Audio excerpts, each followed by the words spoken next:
Assalamualaikum warahmatullahi wabarakatuh. Bismillahirrahmanirrahim. Alhamdulillahirabbil alamin. Wassalatu wassalamu ala asrofil anbiya'i wal mursalin Sayyidina Muhammadin wa ala alihi wa sahbihi ajmain. Amma ba'di. Sahabat cerita para wali yang diberkahi Allah Subhanahu wa taala, semoga kita semua selalu dalam lindungannya dan diberikan rezeki yang barokah, umur yang panjang, agar senantiasa bersyukur kepada Allah Subhanahu wa taala. Amin ya rabbal alamin. Kali ini saya akan berkisah tentang kisah kain kafan Sayyidina Abu Bakar As-Siddiq.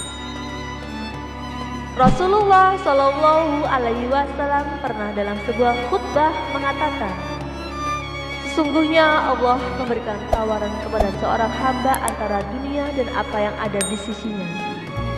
Ternyata hamba itu lebih memilih apa yang ada di sisi Allah. Abu Bakar As-Siddiq menangis. Para sahabat yang lainnya pun heran. Hingga akhirnya diketahui bahwa hamba yang dimaksud Nabi itu tak lain adalah Abu Bakar. Mereka memang mengakui keutamaan pribadi sahabat dan juga mertua Rasulullah itu. Dalam kesempatan lain, Nabi menyebut orang yang paling besar jasanya dalam persahabatan dan kerelaan mengeluarkan hartanya adalah Abu Bakar. Andai saja aku diperbolehkan memiliki kasih selain Robku, pasti aku akan menjadikan Abu Bakar sebagai kekasih. Tapi cukuplah antara aku dengan Abu Bakar ikatan persaudaraan dan saling mencintai karena Islam, kata Rasulullah. Sayyidina Abu Bakar termasuk kelompok orang yang paling awal masuk Islam atau as-sabiqunal awwalun.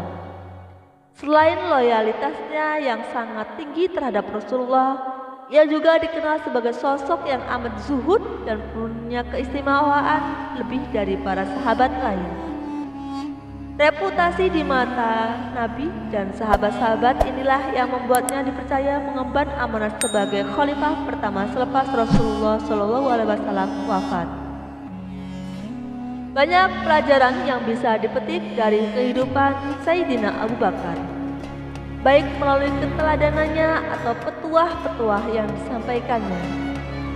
Salah satu yang bisa ditimba adalah cerita tentang saat-saat beliau menjelang wafat.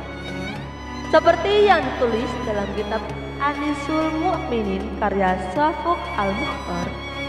Suatu kali Sayyidah Aisyah, putri beliau yang juga istri Rasulullah, datang kepada Abu Bakar yang kala itu sedang sakit. "Wahai ayah, bagaimana bila aku panggilkan dokter?" tanya Aisyah.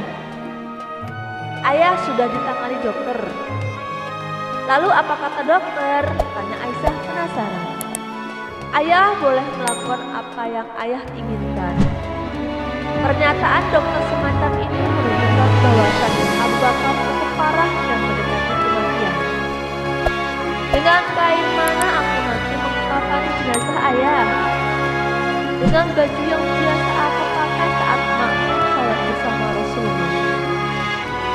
"Baju itu sudah usang, apa tidak sebaiknya aku belikan kain kafan yang baru?" tanya Aisyah. Jawab Abu Bakar, "Orang hidup lebih berhak atas sesuatu yang baru ketimbang orang mati." Dialog Aisyah dan Abu Bakar tersebut membuktikan kematangan psikolog mereka dalam menyikapi fenomena kematian. Kematian bukan hal yang menyeramkan. Mati pasti terjadi sebagai jembatan berjumpa seorang hamba kepada Rabb-Nya, lalu mempertanggungjawabkan apa yang manusia perbuat selama di dunia. Pilihan Abu Bakar agar dikafani menggunakan baju lusuh yang biasa dikenakan saat sholat berjamaah dengan Nabi mengesankan setidaknya dua hal. Yang pertama, kecintaan beliau yang begitu mendalam terhadap Rasulullah. Yang kedua, bukti kebersahajaan Abu Bakar yang istiqomah saat hidup hingga maut menjemput.